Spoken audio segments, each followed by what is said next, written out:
I remember one of the topics at that time was artificial intelligence. Something that we forgot over the last 7, 8, 9 years. Why? Because we faced then political crisis, then corona crisis, name change, energy crisis, financial crisis, and somehow we forgot about the progressive things we discussed here in this same room. Dear members of the cabinet of President Ivanov, dear colleagues from the organization, esteemed alumni and guests, I accept the task of being the first among equals in the most intellectually powerful organization in Macedonia and beyond, with a great sense of responsibility. And I address you today with the same responsibility. I'm glad to see you here, and I want to say that I'm so happy to see so many familiar and unfamiliar faces. Our generation's path will not be easy at all. Numerous challenges lie ahead, and we will need much wisdom in our struggle. I became part of the President Ivanov schools at 2020, during difficult and unpopular times for many aspects. However, the school survived and thrived because the secret of our success is simple. When you work with a clear mind and a pure heart, it's not possible for anything to be impossible. The alumni organization is a network of many quality young people with diverse profiles whose names are already being heard, with inspiring stories, people whose critical thinking contains ideas for change, offers solutions, and a lot of successful stories. I would like to say that our president, deeply ingrained in all our individualities, in everything we took from this school as a young people. I want to add that we are endlessly grateful for his effort, and now I want to congratulate to the new generations of successfully completing the school and for receiving the ticket from the president. But I want you to know that the name tags that you wore until yesterday are the most important piece of jewelry you will ever have. I wish you a good health, clear thoughts, and a pure heart, sincerity in words, and decisiveness in actions. That's how true leaders behave. Now, I would like to invite my colleague Dante to take the floor and to moderate next panel discussion. Thank you. Thank you so much, Kata. Dear members of the cabinet, dear participants of the 15th generation of School for Young Leaders, dear panelists, alumni members, and guests, good afternoon. My name is Dancia Zmanova-Mirchevska, and as a former student here, it was like a decade ago, it's a real honor to be here and moderate this discussion. So we gather here today to celebrate the inspiring journeys of these individuals who have made a significant impact in their communities, but also beyond. So these remarkable people here have one thing in common. They are all alumni of our esteemed School for Young Leaders. So today we'll have the privilege of hearing firsthand how this program has shaped their lives, has shaped their careers.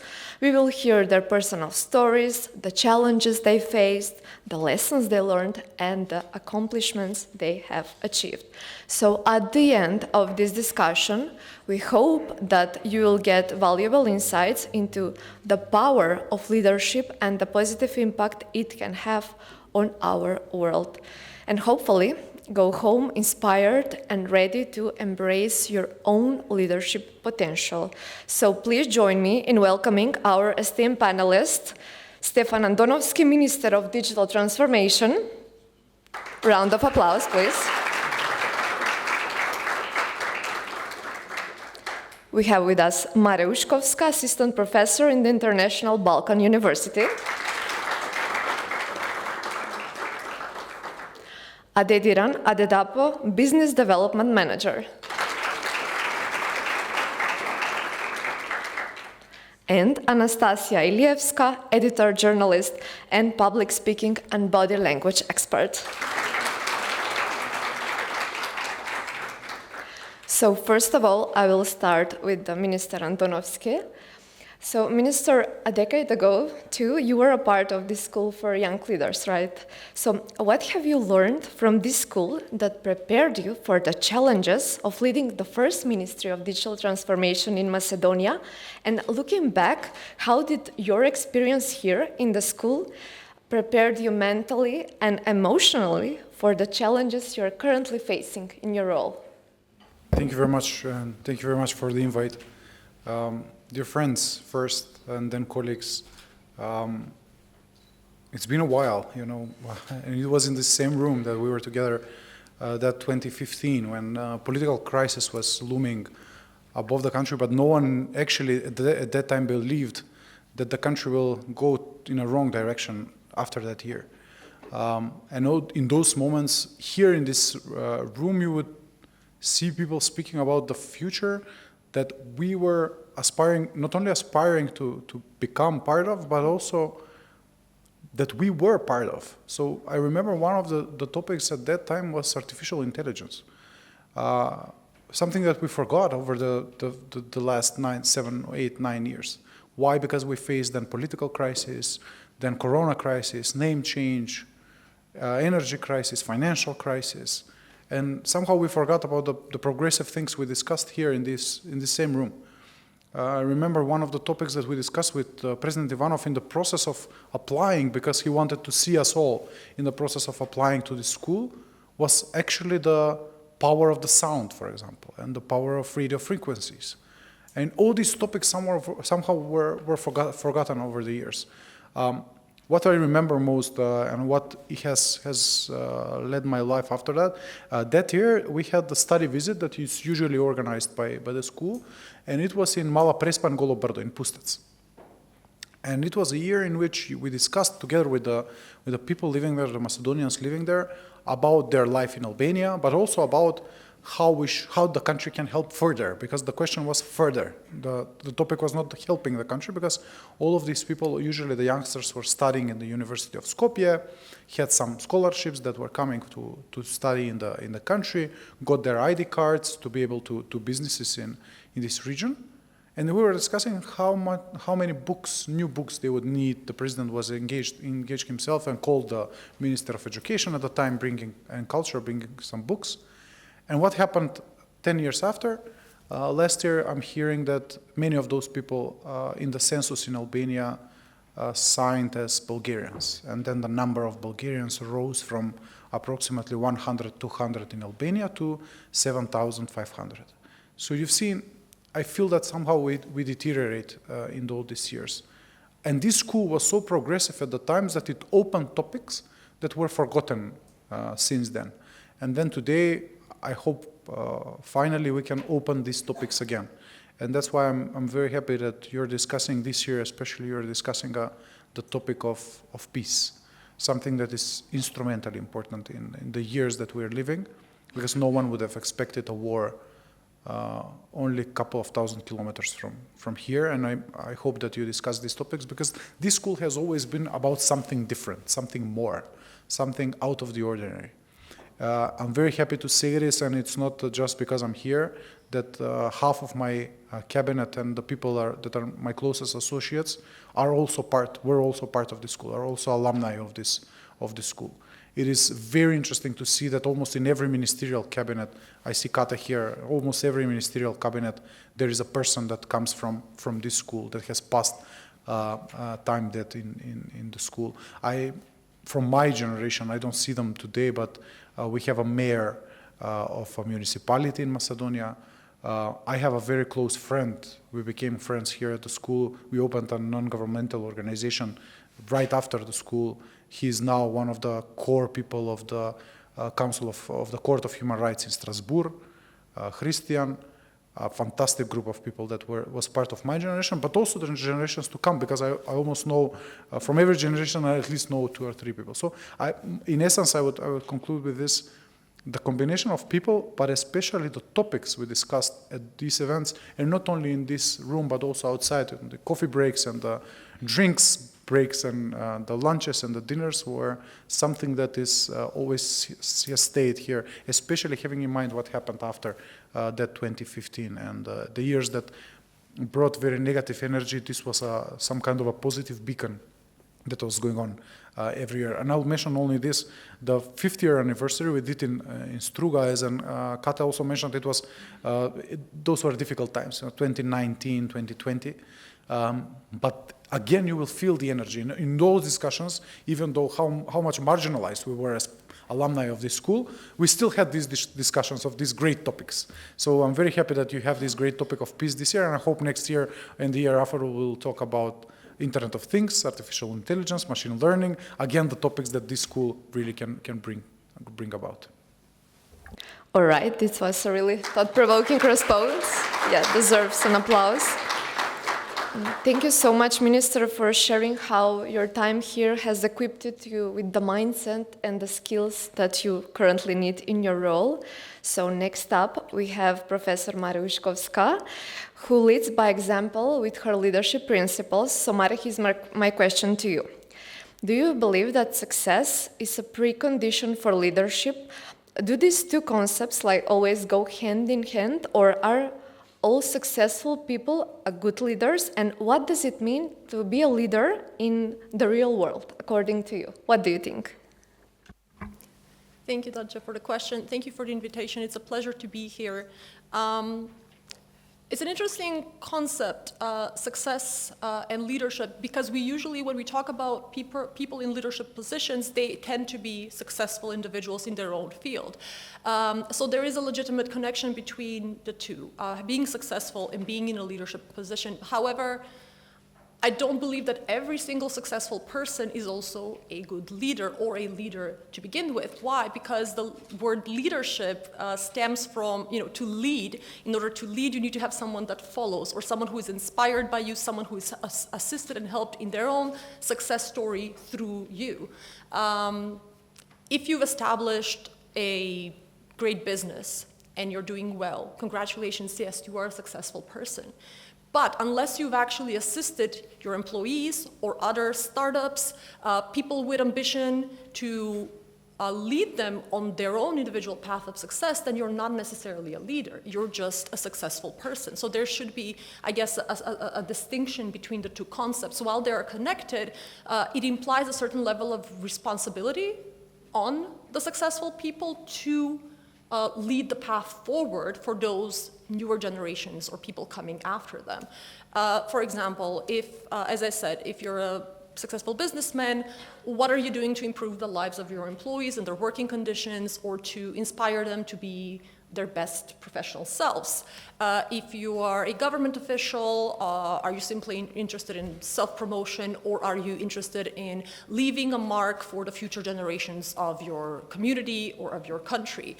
So it's the little things, but I guess leaving a legacy of sorts for the next generation or for people who are working close to you, this is the point that makes someone a good leader. And all successful people have a possibility, unusual possibility to be in this position. It's kind of like people who are famous for whatever reason, right? They have this platform of being constantly in the eye of media and people listening to every word they're saying. So they can choose to just improve their own personal brand through that medium, and that's perfectly fine if that's what they choose, but that doesn't necessarily make them a leader, right? It makes them a successful person. The moment they start advocating for social change, improvements in the conditions of other people, or assisting others to reach a position of their own personal success, then they are also a leader.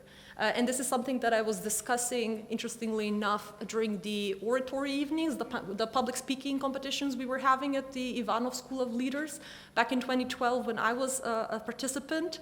And this was one of the topics that we were discussing, what it means to be a leader. Well, this is my definition of leadership. Mara's got a really great point here.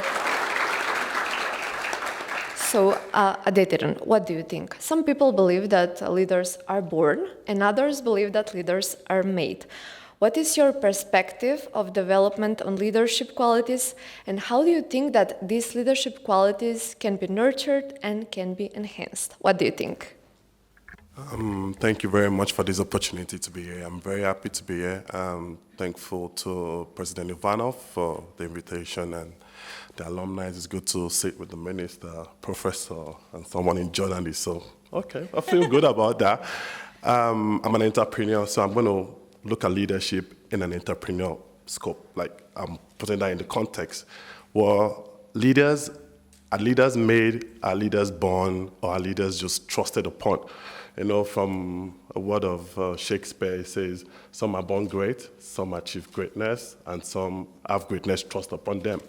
So some people have a kind of leadership trait, good communicator. Some people have that charisma, you know, when they enter the room, you feel, oh, this person should be a leader, you know. Does that make them a great leader? No. Some people, through hard work, you've done a lot for your company, your organization. You rise from step to step, you become a leader. Team lead, organization leaders. Does that make you a good leader? Nope. Some people like me, I started a business and I'm the CEO of the business, so automatically I become the leader. Does that make me a good leader? No. So there are some traits that as a leader or as a great leader, you need to have to make you a leader, either born into it, either that you were trusted into it, or either that you walked your way to be a leader. So some of the traits are you have to be very, very good with communication, which was a problem for me. I started my business, I didn't know anything about leadership. I just thought, okay, I'm going to employ some bunch of people, and I'm going to do the headless chicken syndrome. You do this, you do this, you do this, okay, result, meeting, and all that. I thought that was leadership, you know, and I saw that most of my employees are being burned out. Like, I've seen a lot of them say, oh, we can't do it no more because there's so much to do. And I'm like, what do you mean you're tired? I'm working every day. Why are you not working every day? I'm paying you for that. So you have to be very good with communication. Like, you need to communicate the mission and the vision of the company or what you do in the organization to the people as simple as possible. And you have to also know that everybody cannot comprehend at the same level. So you have to be personally willing to be able to explain to them in the way they understand it. You have to have a lot of self-reflection, and that's a big problem with leaders. How will you tell a CEO that what you're saying yesterday doesn't make sense, and you're one of the workers? The CEO might get, why are you saying it doesn't make sense? This is my company, I made this and all that. But the truth is we don't take feedbacks. Most leaders don't take feedbacks. They feel like they have the mission, the vision, they should be right. So as a good leader, you have to be able to take feedbacks from people. Like, that's your team. The team or the company or the organization is not going anywhere without those people. So you have to take feedback from them. How do you feel? Carry them along and use the word we. It's togetherness. It's not just you. If it's just you, you can also just start the company and run it yourself. So I think as a leader, there are some traits you need to have, and there are some traits you don't need to have, but you need to learn it. You know, you need to start to learn how to communicate better, self-awareness. You have to also learn. I was speaking to Daniel last year, because I was a student last year, and we got into conversation at the coffee breaks. And it was like, oh, how do you lead? I'm like, yeah, I just go to work, do the thing I need to do. And it was seeing leadership in another aspect, which I try to emulate, and that has worked for me too. So as a leader, or to be a good leader, I think you just need to get some traits, you need to communicate. You have to have emotional intelligence too. You have to be willing to just listen to people. And if you can listen better, and then you can communicate better, I think you will be a good leader. So leadership either by being born into it, or leadership either by being I've worked for it, or leadership trusted upon you because you're the CEO of a company or a leader of a new association. You need to be able to communicate. You need to be able to have emotional intelligence. These are the traits you need to nurture to make you a great leader. So that's for me, from my own perspective as an entrepreneur. Thank you. Thank you. That was a really cool perspective. And speaking about applying the knowledge and skills to help others, I will move to Anastasia. So Anastasia, last year you were here a student at the Ivanov School of Leadership, and this year you returned as a lecturer to share your knowledge on public speaking. So reflecting your time both as a student and as a lecturer, what specific experiences or lessons have had the most impact on you? Thank you very much for the invitation to be able to speak about my experience as a participant and afterwards as a part of the Alumni Association, which I encourage you to become part and to continue this beautiful journey we have all started together. So yes, last year I was a participant. The topic was more focused about artificial intelligence. So at one side, it helped me to have another perspective about this topic. Sometimes we as a people, if it is not the way, if it is not the place where we have a knowledge, sometimes we have to go outside the box we are living and to learn as much as we can about the world we are living. So it gave me a lot of knowledge about artificial intelligence. Now I am embracing it, I'm using it, and I think that it's a wonderful gift we have while we are alive. On the other side, the school helped me to look into myself and to see what are my strengths, what are my passions, what I'm good about, but also what are my weaknesses, my good sides, my good part of who I am. I should do that, remind me that I should focus on those skills that I have and to give them to the other people in some form. But the things that we are not so good at, we should always work on that, because the education and investing in your skill is a lifelong journey. It doesn't end with our formal education, but we have to always invest in ourselves. When I finished the last year's school, I came back and two things changed about me. I mean, I tried to implement what I've learned in two aspects. One was the aspect of the journalism. So I focused on what is my passion, and what I think that is most important for me as a journalist is to be the voice of the ones who are not heard.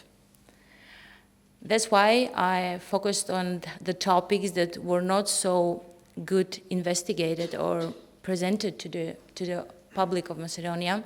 So for the first time in the Macedonian history of journalism, we have confessions live in front of TV of victims of domestic violence. Five amazing women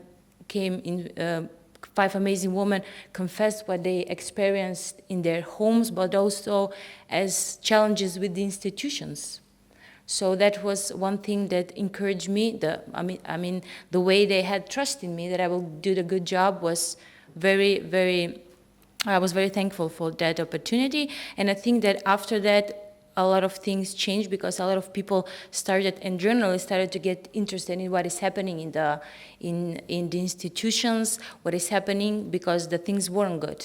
So I'm very glad that I at least tried to make possible for one marginalized group and the group of women who were heard, and their stories, I think they reach up to many people. That is one aspect. And the second aspect was the aspect that is my passion for a long time, and it is the art of public speaking and nonverbal communication. So when I was invited to be part of this year's team who will organize the school, I was so honored. But also when they invited me to have a lecture on those two topics, I was even more honored. And I want to share something with the participants. I've talked to many of you, but I want to emphasize something, and it is, for the first time in my life, I felt pride. I was very proud of you. For the first time in my life, I was proud of someone else's success, not my own, because I've been proud of my own success. I have been happy for someone else's success, but I've never been proud of someone else's success. So thank you for giving me the opportunity to feel that.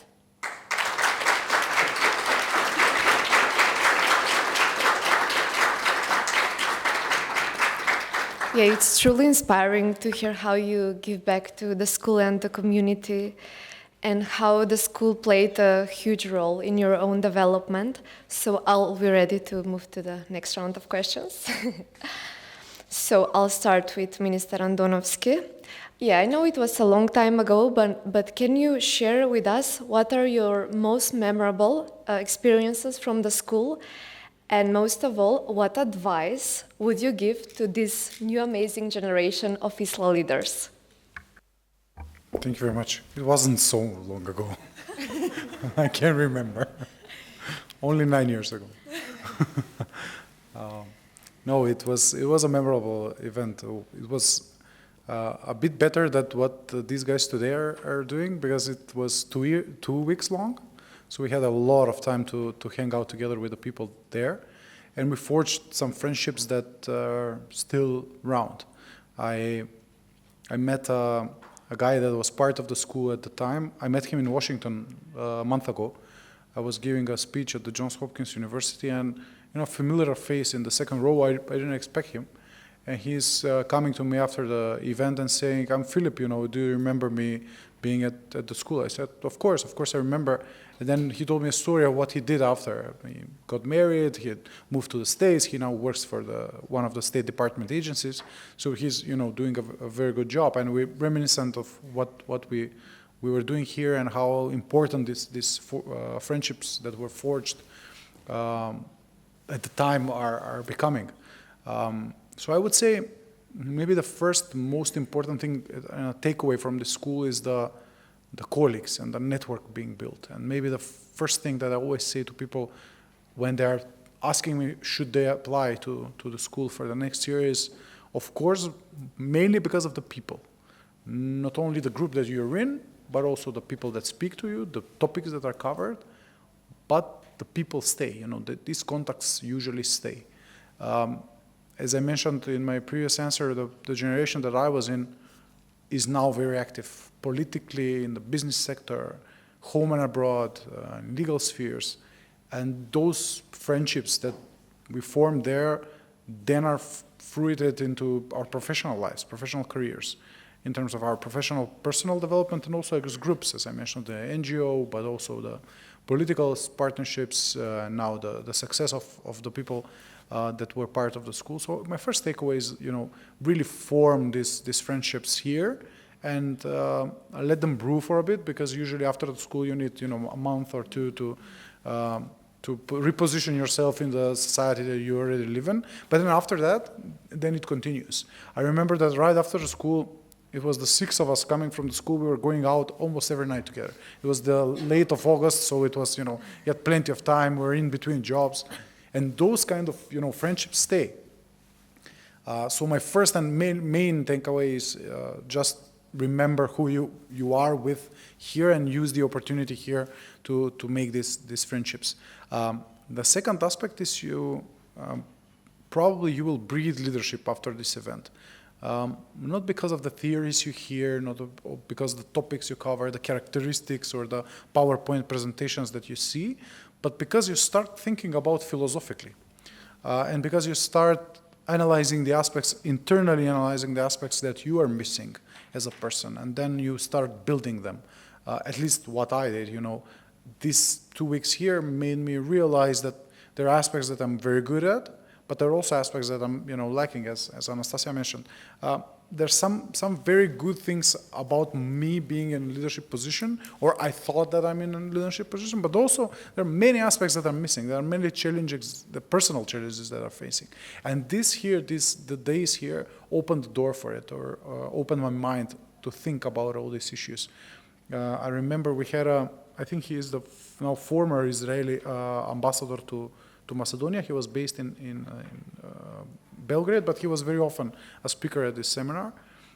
He was talking about books that you should read, and he provided this list of important books that you should read, and these kind of discussions open the doors for internal discussions as well. So my second takeaway is probably that you should try to immerse yourself in the topics that you discuss here. And the third aspect is get out there and do stuff that you're not comfortable in doing. Exit your comfort zone, your bubble of people that you know, languages that you speak fluently, people that you know from your life before, and start doing something new. And that will not give you probably a new profession. You will not probably become a journalist if you go in front of a camera and film an interview. But we will show you that you have probably a potential for something more, something different. It will expose you to things that are way different than what you've did before. Because I've seen people that stay in the bubble and are successful, and also get out of the bubble and are extremely more successful than the first ones. These second ones have better stories to tell to their kids probably after, because they've did something, more. They've met more people. They've shared more experiences with more people. That they've tried something new. They've tried sport. They've tried a skill they didn't do before. They've started a new profession. They've changed careers, because then when Corona hit us, it showed that we can be flexible as people, that we can do different stuff. We can multitask. We can work from home. We can do the things that we weren't used to do before. So that is my final takeaway, that I think there is a possibility in this school to start something new and to try something different. Why not try the new business, try the new NGO, then fail. Failing is not a problem. Not trying is a problem, because when you don't try, you fail without, even making the first step, and then you're a failure for not trying. But if you try and make a mistake, no, not a problem. Everybody makes mistakes. The person that say that they don't make mistakes is probably lying to you and bragging about all the good things in their lives, not the bad things. That's it for me. Thank you.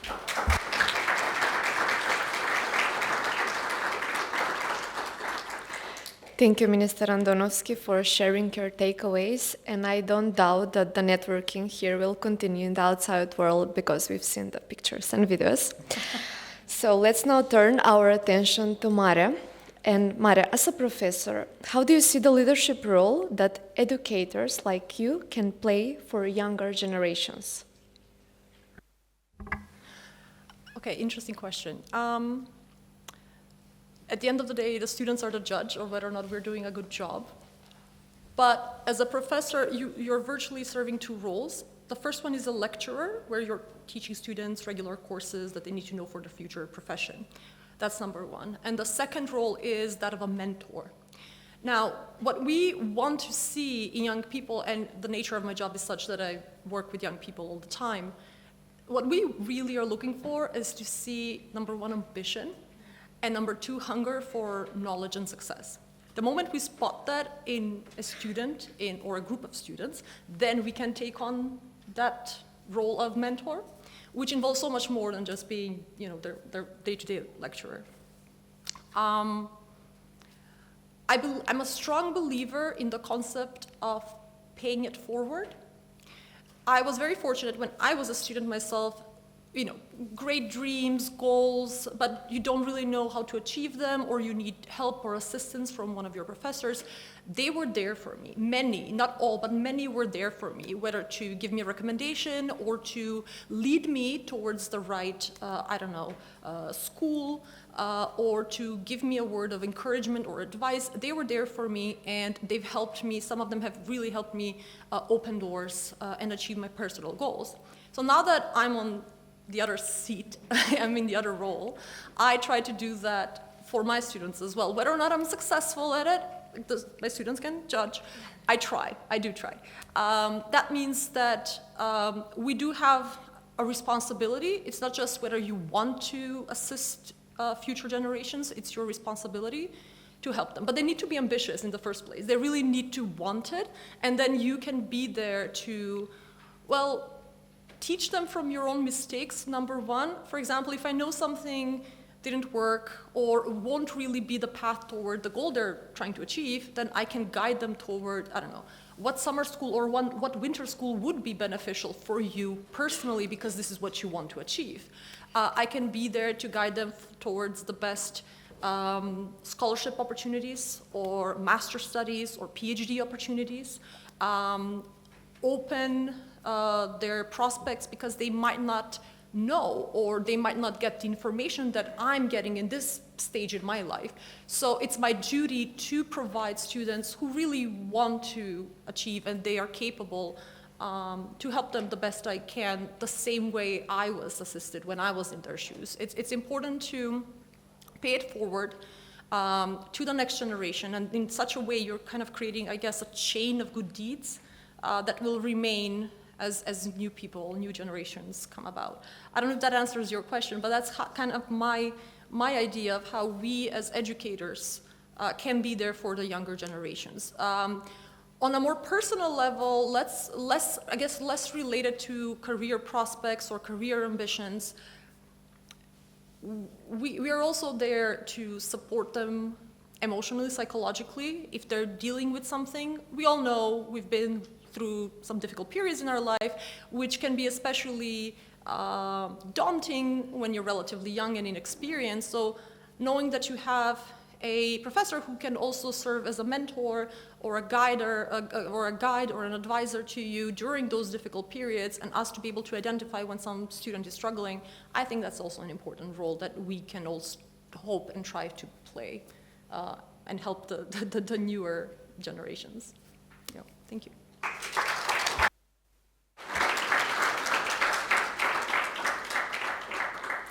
Yes, Mara, your response raises a really interesting point about the power of investing in younger generations. So I would like also to hear Adediran's perspective on this, about, for example, what advice would you give to these current ISLA students who aspire to become leaders in their field? What would you say to them?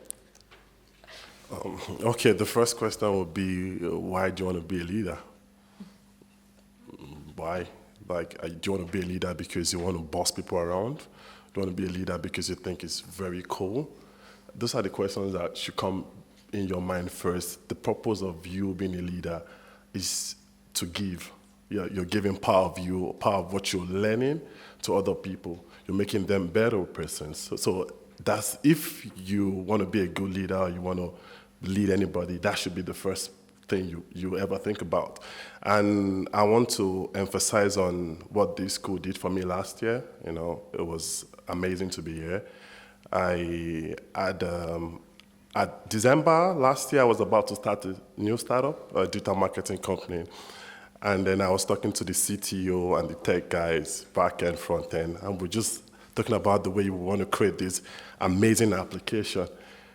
And everything I was saying was something I learned from Alexandra and Katrina, because we had a project called Strifco. Yeah, it's like we were creating an app last year, and we created an app.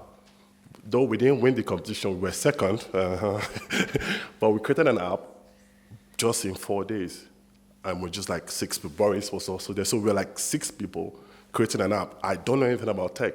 I'm a business developer, you know, so tech is not really my. So I don't think anybody out of us was in tech, but we could come up with how an app can actually work. So I was having a conversation with the CTO, and then was asking me a few questions. And I was giving my answers based on what I learned or what I had to read because of this project. And I was like, did you do any tech thing? I'm like, nope. I didn't do anything. In my mind, I'm like, yeah, it was last year. So I'm really happy that I could learn something from the school, and the friendship I also make, like the minister mentioned, the connection here is really good. I've connected with a lot of people here, and I've done something nice with some of the people. And just imagine that. Let's think a bit outside the box. Imagine this is 15 years, and then the average of 30 students every year. That's about 500 leaders this school has produced. Yeah.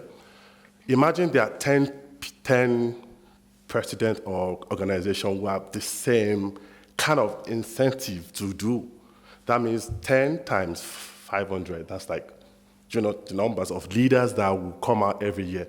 Maybe we'll not have like leaders like Trump, you know, you get my point. It's like this school has educated people, and it has helped people to nurture what they really, really can do. That as for me, that's what it has done for me. To nurture what I can really do, and it's not just about, what I used to know. It's different now, because now, anytime I'm making a decision, I reflect back on things the professors have said, yeah, they were great professors last year too. You know, we had conversation with some of them. Professor Robert is from the U.S., University of Tyler, yeah, I think. Yeah, we sent a mail back and forth about my project, my thesis and my PhD, and it was like, oh, he's ready to reference me and all that. You know, those are kind of connections you can't really get if you're not in the same room with these people. So I feel privileged, and I feel like everybody here should be privileged. You feel privileged that they are here, and you're 30. There are a lot of people who will die for this opportunity. There are a lot of people who will pay for this opportunity. I've paid a lot to attend leadership conferences, even with the UN. You know, so what I got here was quality, was personal to me, and I took it that way. And I also met a lot of friends, and for me, I think it's a great institute, and I'm happy to be here to speak to future leaders. I'm a future leader too, so I'm happy to speak to you and speak to me and hear from other panelists too. So for me, just connect with people, you know. You don't know when you need them. Yeah, connect with people. And don't think, oh, maybe you're not going to be a leader, of course, but have the charisma, have everything it takes to be a leader. Because one day, maybe just maybe, he became a minister, you know, maybe, you know. So she's a professor. Yeah, so maybe you'll be in that position that all you need else is the skills you learn to be a leader. So just learn the skills, talk to people, make friends, and enjoy the time. Yeah, and party too, yeah, thank you.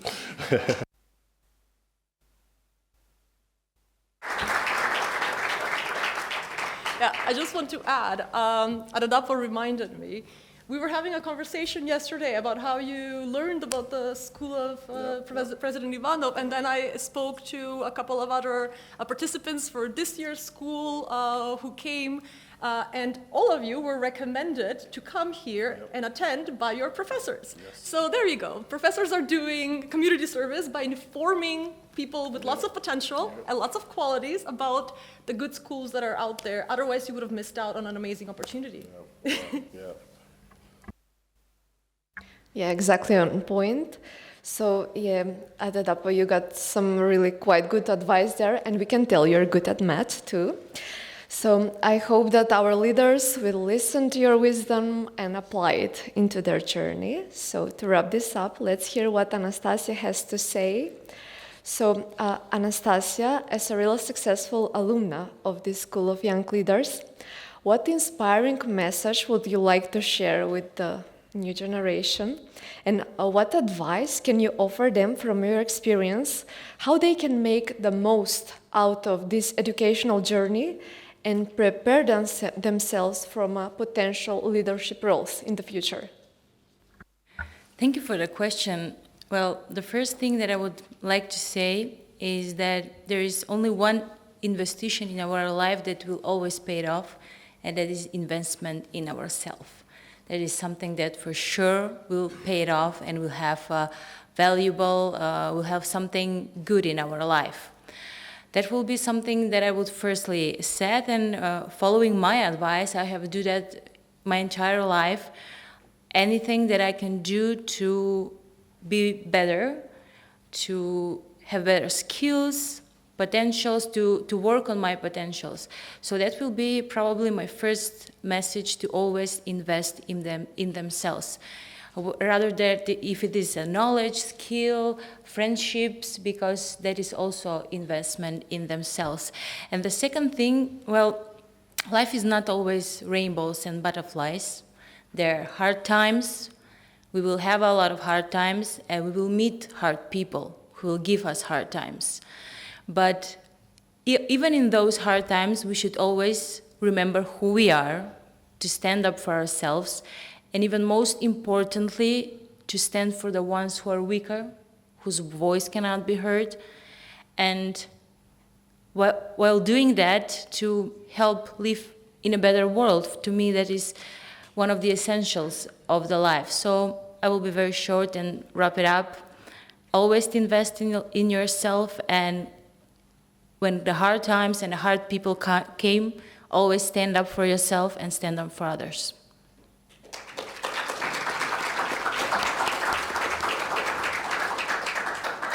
Thank you, Anastasia. And with your advice, we just concluded a truly inspiring and thought-provoking panel discussion with our 4 remarkable alumni of the Ivanov School of Leaders. Okay, plus me, 5 remarkable alumni. So thank you all for sharing your unique perspective on leadership and the power of investing in yourself with this leadership education. Let's give them a big round of applause to our panelists.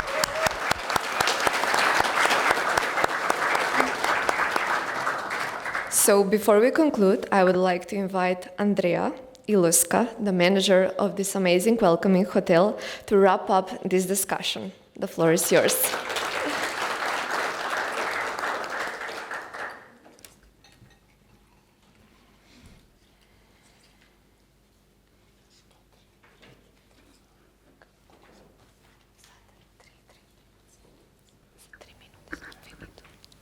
Dear guests, dear leaders, welcome to the 15th anniversary of the School of Young Leaders, and welcome to our hotel, or as we used to call it among us, the home of the School of Young Leaders.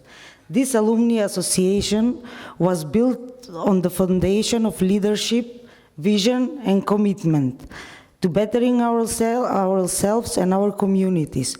Today, we not only celebrate those 15 years of growth, but also the impact that each of us has made for this school. We've heard from insightful leaders, shared significant experiences, and discussed the future of leadership.